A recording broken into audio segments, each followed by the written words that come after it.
Leo napenda niongee na wajawazito wote ambao wanakuwa wanasumbuliwa na changamoto nyingi au wanapitia changamoto nyingi sana kipindi chote cha ujauzito.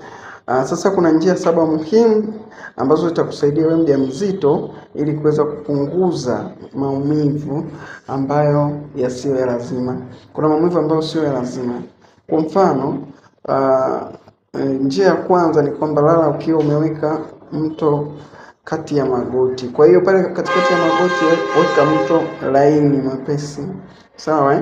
Lakini pia weka vitafunwa karibu na kitanda. Kama wewe unajisikia sana kichefuchefu kinakusumbua mara kwa mara, basi inatakiwa uwe na vitafunwa karibu.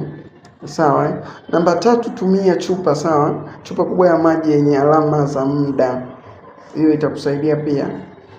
Lakini pia inabidi upake mafuta ya nazi mapema. Mafuta inaweza kusaidia kupunguza muwasho wa ngozi na alama za ujauzito. Lakini pia swala la 5 ni vaa mkanda maalum, sawa? Mkanda maalum kwa kuhimili tumbo la ujauzito, kama hivyo unavyoona mkanda unavaliwa chini. La 6 ni kula zabibu zilizogandishwa, sawa? Utakapokuwa unakula zabibu zilizogandishwa pia zitakusaidia kupunguza hali kama hizo. Lakini ya mwisho, andika dalili zako kwenye daftari la ujauzito. Kwa hiyo kama unasumbuliwa na changamoto yote ya afya kipindi cha ujauzito,